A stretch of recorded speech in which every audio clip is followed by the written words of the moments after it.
Welcome back to the activation phase. This is Tim speaking. I'm here with JP. Hello. Hi everyone. Let's go. Yeah. We are talking about the Pagan Oh. People Day. Yeah, and I mean, Are we hyped? we'll struggle a bit with all the pronunciation, but other than that, I think it's going to be awesome. Yeah, this is probably my actually this was my first Age of Crusades warband, and it still has a very special place in my heart. So I'm looking forward to this one. I think we actually recorded this one just as the FAQ dropped last time, and then Yeah. we scrapped everything. That was a So bit this is frustrating. yeah. This is the second attempt, probably separated about a year and a half. So about time. Let's get into the fluff. So this is some of the. This faction was new for version 2. It didn't exist in version 1, and I absolutely love that they switched to the Northern Crusades as well. So these guys are the I suppose the remnants of the pagan religions in the Baltic region, going everywhere from what is now Prussia up to and including Finland. And various tribes, and basically it's such a broad concept that basically can be used for any type force. And I think this is one of the most interesting warbands out there. I think it's so incredibly well made. I think I probably like 5 years or 6 years ago, I think I was on Saga Thursday to talk about the board, because when it first came out, I was probably one of the few people who was actually playing it. I don't pretend to be like the best person out there or anything, but it's kind of it. Nobody really picked it up when it was came out first, because everyone already had a warband. And I looked at it. I was like, hey, I've got some gripping Beast Dark Age warriors I can use for this. And then I did. Yeah. So this is like a perfect warband for that. So fluff has been checked off. I must say, in terms of modeling, maybe we can do that at the end. I think it's absolutely one of the coolest warbands to model as well. Should I kick it off with the old the units list? Yes, please. So this is a very lightly armored faction, especially for Age of Crusade. So the warlord can either be on foot with no special equipment, or can be mounted on a horse with javelins. The Hearth Guards can be either on horses with javelins or with heavy weapons, so no other options there.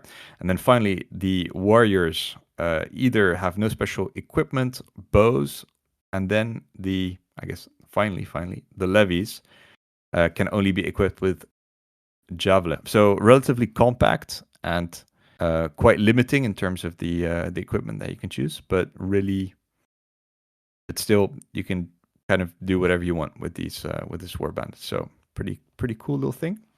This uses the Eastern dice, the blue, kind of the same as the Mongols, Eastern. So getting your money's worth out of those dice. This board has also been FAQ'd quite significantly. Some which make more sense than others, but anyway, let's. Should we jump into the board? Actually, before that, do that. Yeah. Tim, how would you describe this this playstyle? What is this? What is this Pagan Peoples about? I mean, as you mentioned before, right? It's this kind of guerrilla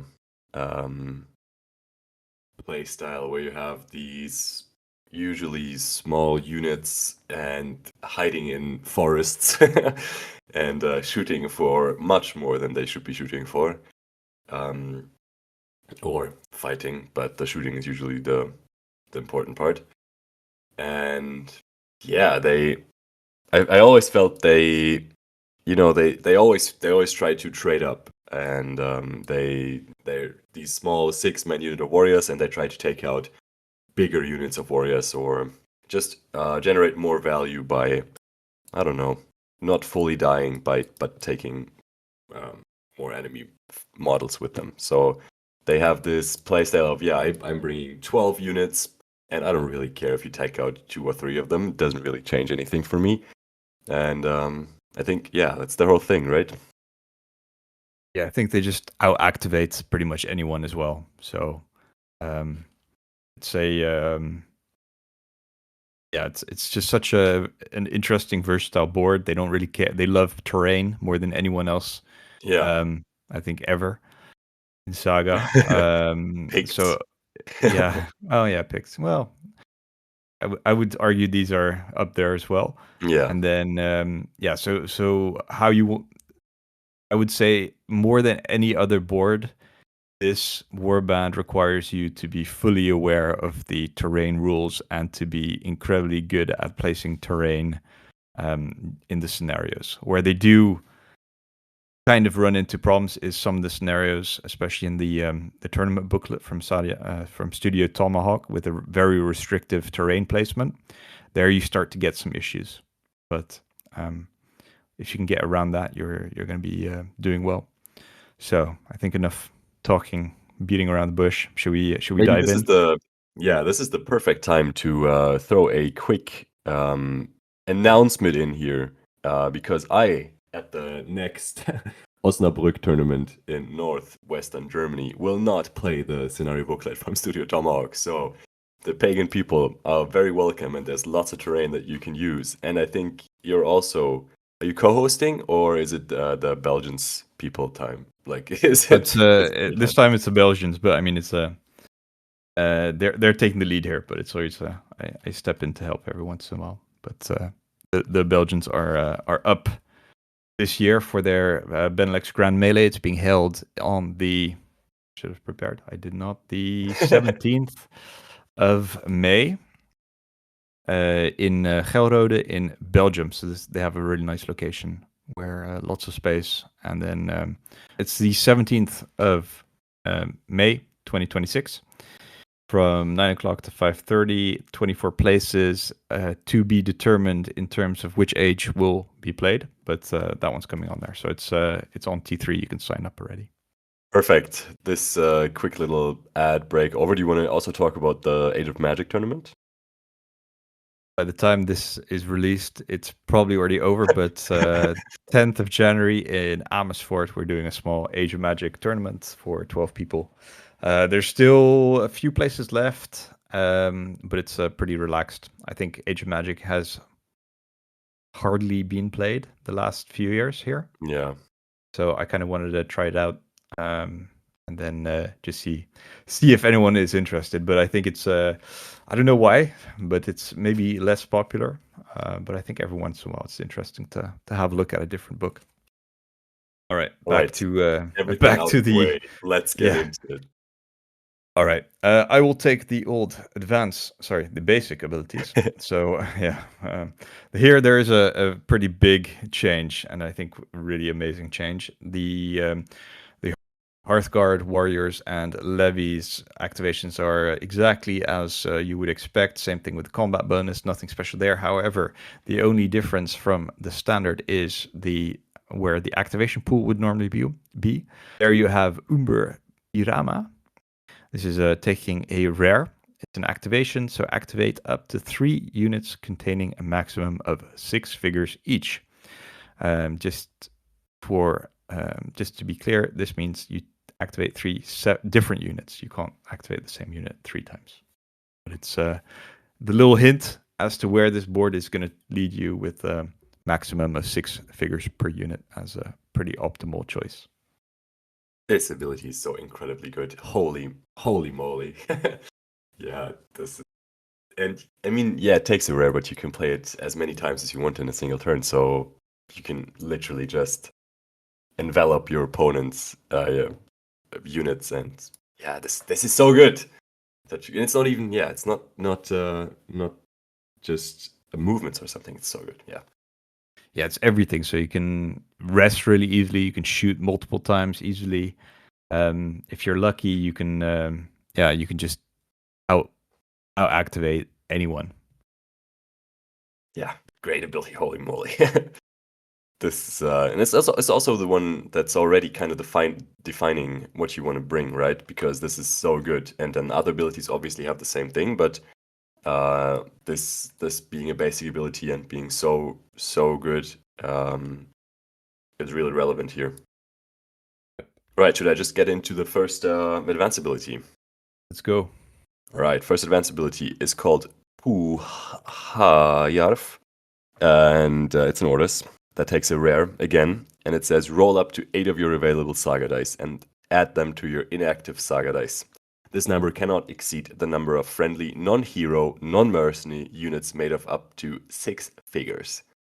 So it doesn't matter if the unit generates a saga die, if it's one warrior, it still counts for this.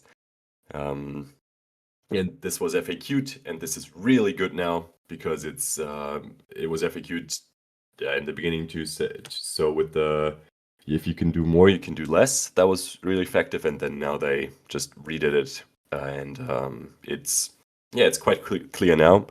So this in the late game, you get one rare, and it's very easy to go back up to 8 on turn 3 or something, where most warbands just can't do that.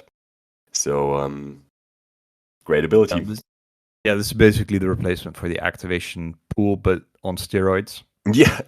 Why is it on steroids, though? The activation pool replacement is already also on steroids. Yeah, well, even more. I haven't played it since the new FAQ came in, but basically what this does is the board pushes you towards small units that lose saga dice incredibly quickly. So your units of like 6 warriors, you just need to take a few casualties and then they're not doing anything. Same thing if you're taking a levy split in 2 units of 6, you just lose one guy and then they stop generating a dice. So this kind of stops. This means that you can play that play style and then you can still be okay. So it's incredibly important one to have on the board, and I think it kind of makes eliminates one of the downsides of the list building part of this battle board. Yeah, there's no priest in Crusades, right? That can change die facings. There is. There is in Crusades. Yep. Yeah, and with these incredible with these key abilities, I always think about bringing a priest, but it might not synergize well with the rest of the warband because he's a small unit, but no, maybe I think we're jumping forward a little bit here, but traditionally I have always taken a priest because it's you have so many units you can. It's normally okay. I think people you can play it without it, but I have found that sometimes you just don't roll the rares, and you really need rares to absolutely go from pretty mediocre to absolutely amazing with this warband. And just having that priest means you can easily switch. Yeah, your baseline in terms of what you can do each turn is just exactly what you can roll. You're going to roll at least or you can change at least one rare, if you're lucky multiple, and especially with the Umber Piranha, it doesn't even if you roll 3 rares, you're going to be fine. You can it's not like on some battle boards when you roll multiple rares you actually don't know what to do with them. Here it's absolutely no issue, and you really need those rares on the right moment, otherwise you are screwed. Okay. Yeah, it's I know the priests have been FAQ'd a little bit in Crusades again, so we'll need to double check as well. But let's talk about that maybe at the end of the absolutely after we've done the battle board in the what is it, warrior? No, what am I trying to say? Warband building phase. Yeah, that's what we're calling it. Okay, cool. Next one is I would say. It's like a signature, but it's really not as important as people make it out to be. But it messes with people's minds, and it also messes with the beginning Pagan Peoples player's mind, because you want to play this because it's such a cool ability, but sometimes it's just not worth it. So it's Mesa Mate. It's a common plus uncommon. It's an activation, so this only applies for foot units of 6 figures or less, entirely located within an area of uneven terrain. So activate your unit to rest. Instead of removing a fatigue, put all the figures in the unit. all the figures in the unit in a different area of uneven terrain. None of the figures may be placed within very short of an enemy. All right, so let's break this one down. It has to be the first activation because you're essentially making like a fake rest. So it's not like you move them into terrain and then play this. You have to be already in the terrain at the beginning of your turn. And then finally, you need to ensure that your bases are outside of very short of an enemy. So large terrain pieces are your friend at deployment, because otherwise it's very easy just to completely encircle or ensure that you can't place all of your units within the terrain if you just spread out some like a unit of bow levy or something in a terrain piece. What else? I think you can also use it on your heroes as well. You can zap your warlord, your priest, and then obviously your Hearthguard with heavy weapons over really easily. It's incredibly versatile. I think if people haven't planned for this, you can take advantage of it. If people have planned for it and they put down, for example, a marsh or something, which doesn't count as a what's it called? Danger. It counts as dangerous, which is something slightly different. That screws you over. Or like a smooth hill or something like that. That basically is your worst enemy. But except for that, it's just an amazing ability. It saves your ass when you're, for example, there's the scenario where you have to cross a bridge. This is absolutely God mode on that. It's just you're ensuring that you will just every turn you could just teleport some guys over, and then you just get points and keep shooting. So it's incredibly versatile, incredibly annoying. As soon as somebody kind of like leaves a gap or something like that, you can just zap over some Hearthguard and start smashing things. So I think it's amazing. Probably something we can dive into a little bit further in as we talk about just the playstyle and everything else. Yeah, this is yes. All right, let's do that. I need to talk about it more, but we can do it in the end because there's so many cool things you can do it. All right, let's go. Next one is called DFs. It's an orders reaction that can take either a common or an uncommon. It says, choose an enemy unit. Your opponent decides whether the unit immediately suffers a fatigue or must be activated to move. And this move must take it as close as possible to the nearest board edge. So you either push something away or they take a fatigue. Both is usually very good. And I think most of the time people will take the fatigue, at least in my experience, because moving them back is an activation, and then if it was relevant where they were, it's also super.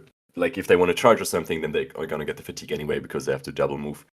So I think most of the time it's the fatigue, but this is so good. It's such a good ability. Yeah, it makes. I'm not sure if it's like a play every turn, but it's a really easy one just to ensure that one of the units that you don't like needs to be. Your opponent basically needs to put down extra dice, and it's basically a 1-for-1 trade on the Saga dice. However, Pagan Peoples have normally a rolling 8+ Saga dice. So you're winning on that trade. You just have so many Saga dice. Normally, you're hitting the cap. Even if you lose a few units, you're still rolling your full 8 Saga dice. So I think in that term, it makes it incredibly efficient. And then you can just do it on an exhausted unit because then they're screwed either way. They can't take the fatigue, so they have to. They also can't activate to move, right? So it doesn't really make sense. No, actually, I think it's better on like with 1 or 2 fatigues on the unit already. That's because then they can't rest, or they're even worse based. It's just make sure they're not moving towards you. Sometimes if they're on the in the middle of the board, that's bad. But, measure beforehand. All right, I think I'm up. So the next one has been FAQ'd. It's a Venelic, probably. This is using an uncommon. It's an orders reaction. So inflict a fatigue on one of your units that is entirely in an area of uneven terrain. Inflict a fatigue on an enemy unit within short of that area, terrain area. So they FAQ'd it to give your unit the fatigue as well. It's not like this ability was so incredibly powerful that I felt it needed to be FAQ'd. But anyway, it is it's an orders reaction, so you're getting a fatigue without being able to rest it off immediately in your turn. However, I think if you are like in a big wood and you place a unit of, for example, 6 bow warriors or 6 levy, and then you manage to put a fatigue on like a Hearthguard unit or a warlord across like the big piece of terrain from you, that's perfectly fine. Like I would make that trade in an instant, especially because you're going to be hiding in the terrain anyway. So before anyone can move in and charge you, they normally have an extra fatigue anyway. So I think it's become less useful. It's definitely not a play every turn, but you can definitely combine this with the Mesamata to do like some interesting fatigue play type stuff, especially with Dievs as well. It just makes it really, really annoying, especially with the ability that you're going to talk about. I mean, yeah, it's still relevant, right? Because you have these, as you said before, it's basically, again, you're trading. I mean, you're kind of trading down, actually, right? You have to spend 2 things, so you have to rest your guys at some point, maybe, and you're spending a die to give someone else a fatigue. So this is kind of like Saga value disadvantage. But if it's on a really relevant target and you put yours on, I don't know, a single warrior that's still alive, then this can be really relevant. So yeah. All right. Yeah. Next up. Yeah. And I think the one you're going to talk about now is just so incredibly good. You want to just stack fatigue on people. All right, next one is called Lima. It's a melee or shooting ability, and it takes a common or an uncommon. And it says, gain 2 attack dice, and the enemy unit takes an additional automatic hit for each fatigue it has. Oof. Oof. I love this. I love this so much. Yeah, this is probably one of the best shooting or like aggressive melee or shooting abilities. Just value for what you pay is incredible. Yeah, I think this is like the warlord killer, basically. Or yeah. I mean, you're not removing the fatigue after you use it with some of the abilities on other battle boards. It just stays there, so you can also enjoy it. You can keep enjoying it. Also, if you, for example, shoot and then charge, then you can use this in the shooting. I normally use this in the shooting for shooting because it's so incredibly efficient. Because you're not capped by dice or anything else. It's just automatic hit. But even with like a 1 warrior unit, you don't even care if he hits anything. You could just shoot and then automatically hit like 1 or 2 or 3, I guess, if they depends how fatigued your opponent is. It's just so incredibly good. Like the 2 attack dice is nice, but you do it for the auto hits. Yeah. Especially warlords like armor 6. Oh, so good. Okay. Right. I mean, this is just for me. This is auto play from like turn 2 onwards. Yeah, and this makes single warrior units. I mean, like your warrior unit with 6 warriors has a real chance by multi-activating, which this board has no problem doing, of taking out a warlord. Right, charge them once. They're probably going to close ranks because that's what most people do. And if they don't, the chances that you lose all 6 warriors is like the chance is super low.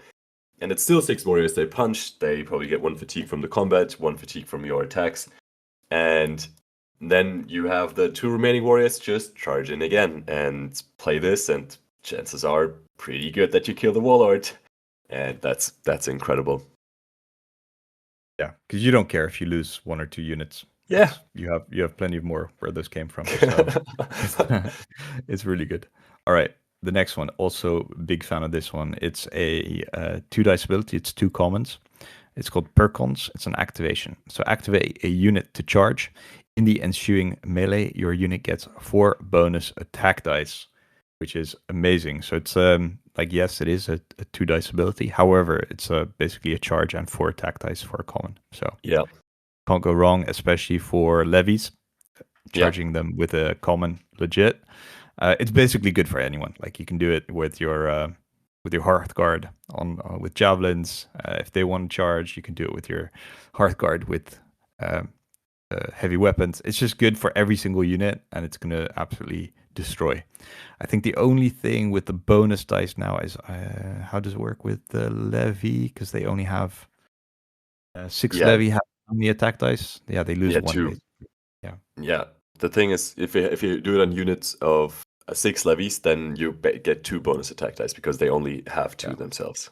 Yeah. So less good, but Yeah. situationally could still be good because you're activating levy for it's called a common. Yeah. But anyway, it's good. Let's And I keep mean, it to 2 dice abilities on a board that has 8 dice available quite safely through like turn 4 feels completely all right. Way less punishing than other boards, I think. Yeah, definitely. Also because they removed one of the 2 dice abilities and replaced it by a Oh, 1 dice yeah. ability as well Yeah. in the FAQ, which makes it even more tasty. But okay, let's go. All right, next one is called Arcona. It's a shooting reaction that takes any die facing with no upside when you play a rare. But sometimes you just need to get rid of a rare because you have too many. And it says if a unit is within short of an area of uneven terrain, its armor is increased by 2. So you can even do this on your Hearthguard now or on your Warlord, because if you can do more, you can do less. Before that didn't work, right? Because you couldn't never increase your armor from 5 to 7. But now you can do it on them or on whoever you want to use it on. But I think it's relevant if you know your opponent has 1 or maybe 2 big shoots that you want to protect against. But if it's just a lot of small plinking away at you, then I mean you're probably going to be in terrain, and you're probably going to be fine. Uh, then I wouldn't play this. But that's just me personally because I enjoy defense dice a lot more than these armor increase abilities. But what do you think about this one, JP? Yeah, it gets used less than what you might expect. Your what kind of the thing I would use it on most would be if you have a Hearthguard with mounted with javelins, because they're so Yeah. incredibly fragile anyway, and this board doesn't have a very good like a activation reaction or anything like that to run them away afterwards. So it means that they are more survivable. And then in the unfortunate cases where you actually have to like pop out of the terrain and run for something or grab some objective, Yeah. it can keep your guys alive. But it's still if you just put a common on it, it's fine. Like it's good. But yeah, you're right. If it's like one large shooting attack, then you'll be fine. If you're playing against Mongols and they're just gonna chip away at everything, it's less fine. So Yeah, definitely less fine. okay, the next one is my favorite one to pronounce. Savutamaton. Okay, it's taking either a uncommon or a rare. It's a melee ability. So you may reroll half of your attack dice, which did not score hits, or all of them if you used a rare. I mean, it's okay. It's fine. Like I must admit, this is probably one of the ones I played the least, simply because you're not so much. You have less like big attacks rolling lots of dice rather than lots of mini attacks rolling a few amount of dice, even with melee. So for me, like the value just wasn't there to when you're charging in with like 6 warriors or something like that. Like it just doesn't make sense compared to playing, for example, a Lima or something like that to get the automatic hits. So for me, it would make sense because I know some people do like the 12 warrior like Death Star unit, then it would start to make sense, especially if you combine it with like Percons or something like that. It just kind of boost your damage output. But the way I play them, this just doesn't make too much sense. But the only times I've really played them is if you use them with your mounted Hearthguard, and then you want to delete things once you finally do actually charge. You just need to get rid of everything. So then it makes sense. And then they also have enough attack dice to actually justify using this. Yeah, I don't think I can push it back any further. I need to talk about it.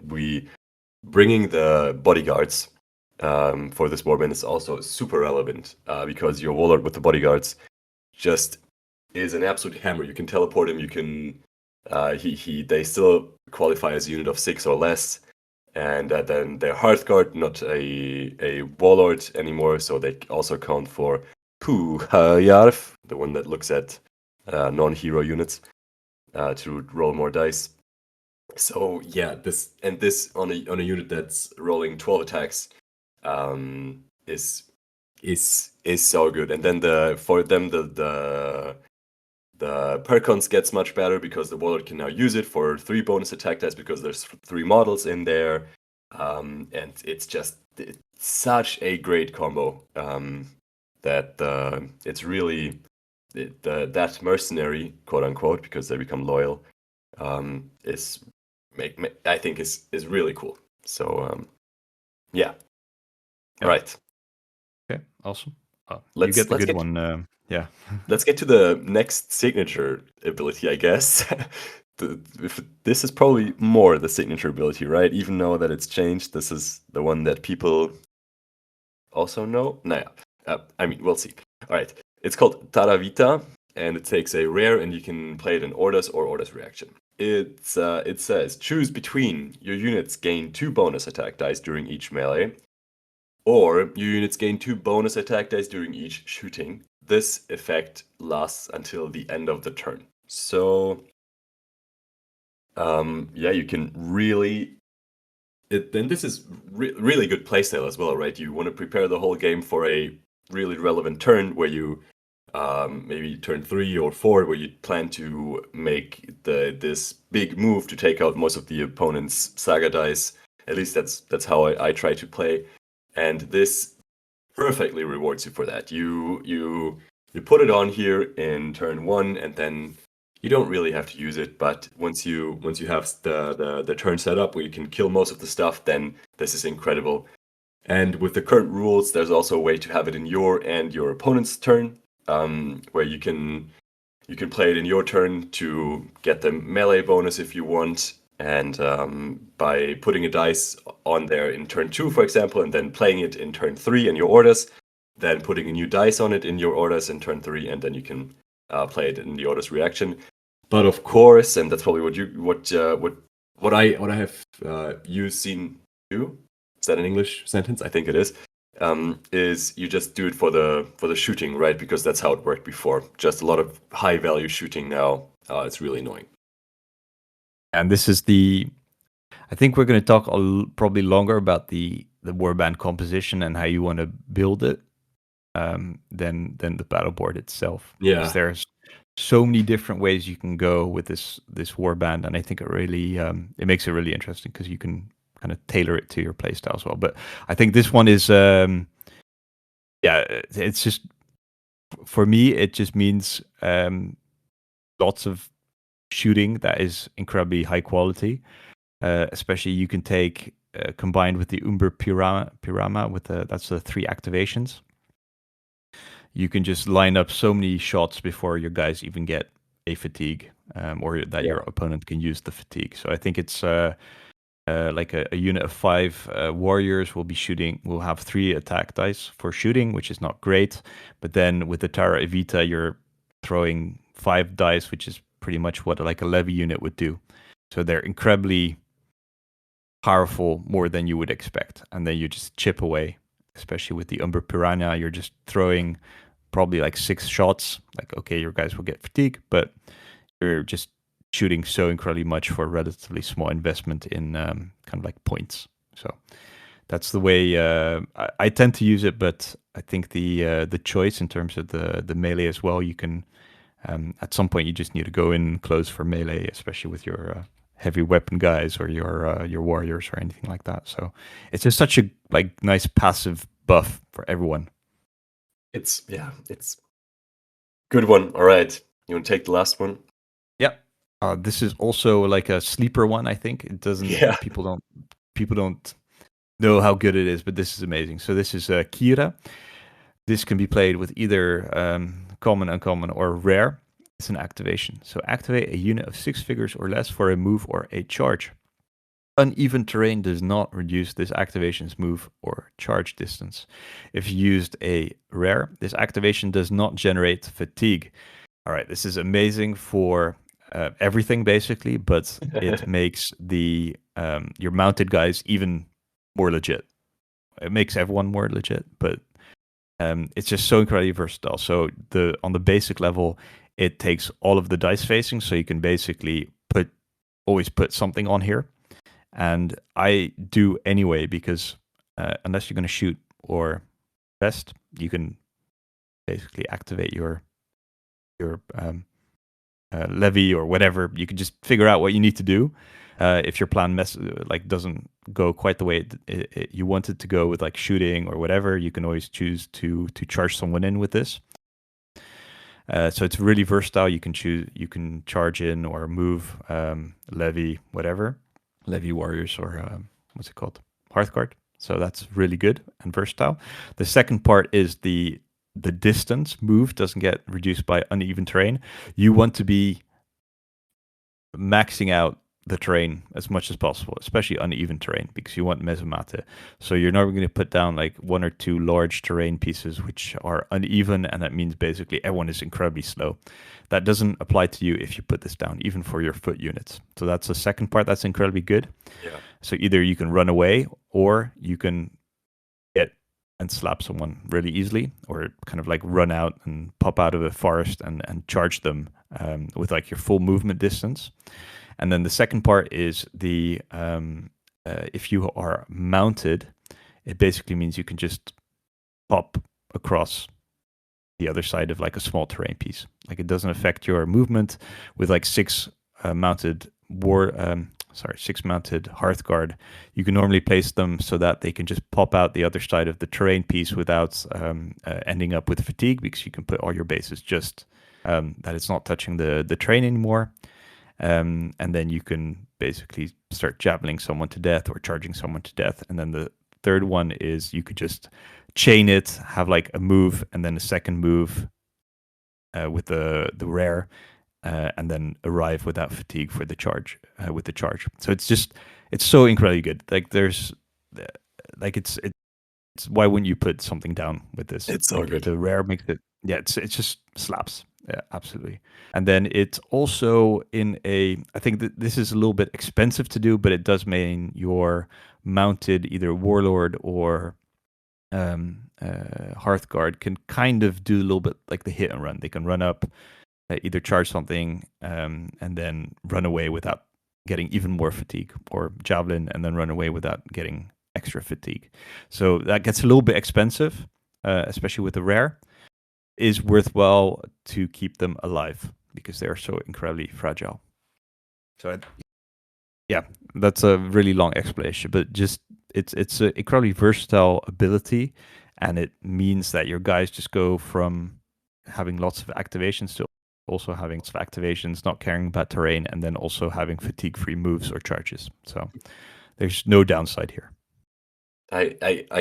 This is one of the more powerful abilities in Saga. I mean, overall, I think, because yes, it's limited to a unit of 6 figures, but there's so many good. I mean, yes, we're going to talk about it here in a second.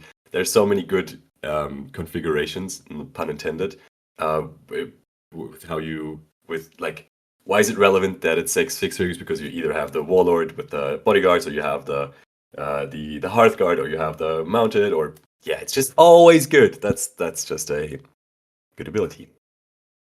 I think that is the end of the what's it called, the battle board. Should we talk about playstyle and or how to build the warband? Yeah, I mean, I think you have so much more knowledge on this, so I'll just give a quick quick 10-second thing where I think the bodyguard build is incredibly fun and potentially super strong, and so that's the way I'd go. But please give us the way you've played and the experiences you've made. Well, I haven't played them for a while because people like it is a specific playstyle that might be frustrating to your opponents because you can be incredibly standoffish and just shoot people to death, and then generally people get a little bit annoyed with that playstyle. But the way I have played it in the past, and I think it's more of just how I'm used to playing them, is 1.5 points of Hearthguard, and then those can either be with heavy weapons or mounted, depending on your opponent. And then the rest can just be warriors. To be honest, I'm not a big fan of the levy. Like they're okay, but I don't know. They just don't fit my playstyle.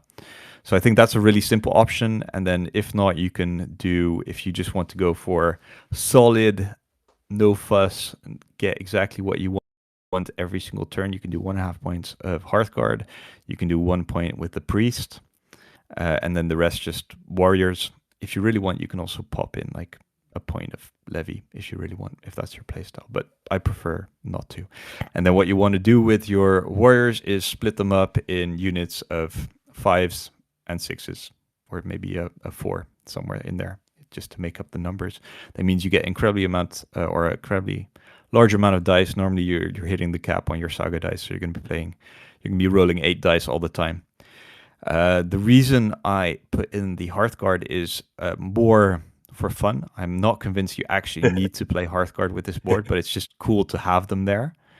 So I think if you want to optimize this incredibly much, I would probably go with the what I expect that you're going to be saying, with like the warlord with the what's it called, the companions, not the companions, Bodyguard, yeah. That's bodyguards. I think that's probably the more optimal one. However, having like 6 Hearthguards zipping about either on horses with javelins or with heavy weapons, and then with Mesmata is just really cool. So that they're incredibly weak, and if you lose them, you have a bad time basically, and they're incredibly easy to lose. So that's the way I play it. And then with the priest, you are just guaranteed minimum of one rare per turn, because if you don't get that rare, you start to struggle, because then you have to activate like a non-pagan people person. Ugh. That sucks. Yeah. That's like, it's so horrible. And that means you can't put, for example, two rares on the Umber Piranha for like 6 activations, and then if you're and then you just go absolutely nuts with loads of different things like Terra Evita or Lima or whatever, and then you never have an issue just getting exactly what you want. So that's the reason I take the priest. And then I tend to see, if you, instead of the priest, you have like an extra 1 or 2 units of warriors or levy, they are not the way the board and the way the like you have limited place on a saga board, you just won't be engaging these units in an efficient way anyway. Yeah. So for me, the just having the priest and making sure that they can you get the rare every single time. So you basically have between 5 and 6 rares guaranteed during during the game. Maybe even more if you start using the Puhar Jarv. Then you're just guaranteed to be doing well. So there is that. So that's my philosophy behind it. It is a little bit standoffish, especially the first 2 turns. You just shoot. Mess with people with the Dievs mostly. I guess you can try the Venulik, and then once you see an opening, you teleport some guys with Mesomata, and then you charge out with either Kira or Perkons, and then just completely murder something with your heavy weapons. It is really fragile. If you get caught, or if you can't deploy the terrain in a way that's useful to you, you are already on the back foot, because your guys are all like armor 3, or if you then you have to switch to melee warriors, which are okay, but yeah, they're just gonna be walking across the board. You cannot do too much with them because they are more than 6 in a unit, etc., etc. So it's yeah, it gets really complicated if you don't have the terrain placement as you would like it. So that's it from my side, but I'm interested to hear how you would play them. I mean that's the I really don't know yet. I mean, yeah, I just like the bodyguard build and probably 1.5 points of warriors as a big unit because the Lima is so good with it, and the Savutamaton, so the one where you can reroll, is so good with both of these units, and then you have 3.5 points left to play small units of warriors. So it's 28 warriors. So I don't know, something like 664. So that's 5 more units. Might be good. It's just, I think the rares are really good, but you don't need them every turn. So especially with Tara Avita and the playstyle I just described, you don't need to roll a rare on the turn where you want to use it. You just put it on here in turn 1 or 2, and then you have it ready for the turn that's really where it's like most relevant.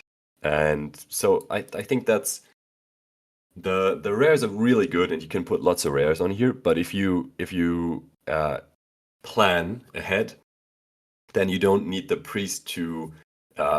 The priest basically makes up for bad planning, right? So, or if you roll badly for the first 3 turns, then of course the priest would have been super nice to bring a rare. But if you plan for rolling badly for 3 turns straight, then you don't really need to play. So I think that's the priest helps a lot to make everything very consistent. But I think he's more relevant for if you want to play the Umber Purama a lot and activate all these units a lot. If you want to play the big setup, have the big Death Star units, then the priest. I mean, you can't bring it because you have the bodyguards, so that's not really a question. But I think that's just a good trade-off. It's the playstyle doesn't need a priest, and if you don't bring the bodyguards and have more small units, then that playstyle really enjoys the priest, and so I think both are completely fine, but I'd never bring Hearthguard. I think they're so fragile. I mean, when I've seen them on the board, you sneeze at them and they die. And so, yeah, that's my take. Yeah, I think that you're 100%. I think we're saying the same thing. It comes down to playstyle and what you want to do. Yeah. I from my point of view as well, if you're playing like 5 games tournament, at some point you want to be zipping around with like Hearthguard and doing cool stuff with them. So otherwise it's just really boring because you're just stuck. You're just gonna put your guys in small units in a forest and then shoot. And it's just like it's fine, but it doesn't give you the like a fun game experience or your opponent a fun game experience. So I think that's also one reason. And then just to maybe just go back a little bit on the priest, what I have found as well is especially they FAQ'd the priest to have 0 saga dice now. Yeah. Used to have 1 saga dice as well, so there's basically no downside. For me, the especially with like if you want to take the Hearthguard as well, the ensuring that you can get the Kira, the Umber Piranha, and the Tara Evita. Like normally you're going to be throwing 8 dice. You're going to be getting your probably at least 1 rare, or you have to be incredibly unlucky. And then you want to ensure that you can activate everything. So that's why the Umber Piranha is so important. That's why having the Kira, the rare on the Kira is so important at the correct time. So I think it's that makes it really you just know exactly what you're going to get. And with all these abilities, they're really good. So you want to you just want to ensure that you get the abilities that you need at the right time because your guys are so incredibly weak, they can't survive without it. And then the second part as well is, for example, if you're playing against Eastern Princes, it's nice to have like a second hero on the board as well.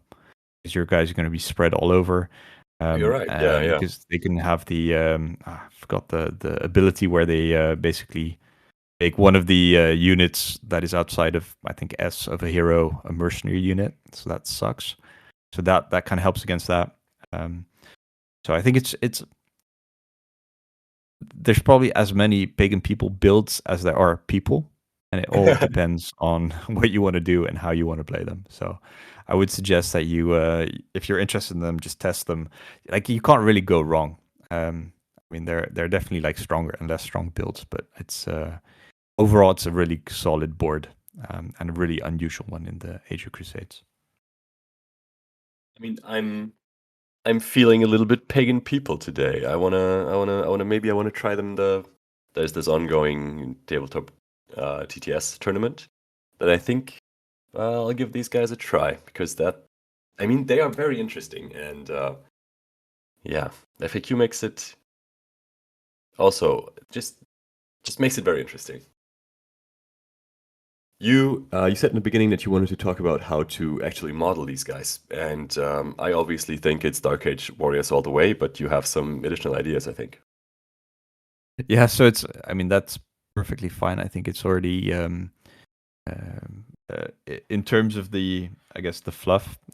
They are really, they can basically be anything from about like the end of the kind of Carolingian Empire, like when the Saxons were fighting the was it Labians? Wait, yeah, whatever. Those guys in like what is now northeast Germany, the Slavic tribes there, with in the island of Rugen and stuff like that. So you can basically go from any time before the year 1000 to I guess the last pagans was still hanging out around 1400s in in the Baltic area. So all the way, so it covers an incredibly large period of time, and it also covers incredibly large geography. So you can shoehorn any type of modeling into that kind of style. I guess some people go like the full fantasy barbarian style.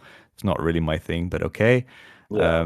That works for it. If you want to dive deep, you can just kind of like get some guys with really interesting heater shields. They tend to have, actually they don't tend to have anything. There's anything from like just your standard Dark Age warrior helmets to really intricate like kettle helmets and really interesting armor, like laminar armor, stuff like that. So it's incredibly versatile. And then also you can just go nuts on like the heraldry on the shields. You can do some interesting like pagan motifs and stuff like that. So I think it gives you a really nice canvas to kind of dive into the history, and it's incredibly interesting history as well. So it's I would suggest to have a look at that, and that's also one of the reasons I'm such a big fan of it. It's so incredibly interesting piece of history that tends to get glossed over, especially in favor of like the Crusades towards the Levant and Jerusalem and stuff like that. Well, this is actually much more relevant to most Europeans. So there. Man, what a cool That's little my warband. yeah. How would you And then rate them? if you I would rate them I would rate, like, for me it's like I really love them, so I would rate them like 5 vowels with like the little umlauts out of 5. So like they are really cool. And I think I'm painting now my second version of the Pagan Peoples, because I sold my first version with like the Dark Age Warrior guys. And I'm just rebuilding them now with Victrix models. They're gonna look good, I'm sure of it. It's like ongoing project for like the last 3 years. So it's like a slow burn. At some point, I'm sure they're gonna look good. Yeah. I'd give these guys a solid 3.5 out of 5 U's. Because I think they can struggle in some scenarios. As you said, there's some tournaments where you just can't bring them at all because the terrain doesn't allow for it. And then in tournaments where the big open hill is allowed, I think again they struggle. because then your opponent can just build this big area where you can't really mess with them. And so when armies are so dependent on the terrain, I think that's always quite challenging. Just like with the Huns, that's their biggest issue, right? They're incredible warband, but if your opponent has too much terrain, then you can't really do much. So yeah, 3 point. What did I say? 2.5. I think that's fitting. Yeah, I think so too. I mean, they're tricky to play against. They're also tricky to play with because it's so fragile. But Yeah. if you know what you're doing, and with a little bit of practice, they're quite rewarding. No, I think it's good, and they tend not to be like the most popular warband on for Crusades. No, definitely not. Okay, I think that's the end of that. Should we wrap it up? Yep, that's it. Awesome. Thank you very much. Speak to you soon. We will try to get back on the on schedule for the Christmas period. But yes, let's go. All right. Thank you for listening. Bye. And, see you next time. Bye bye.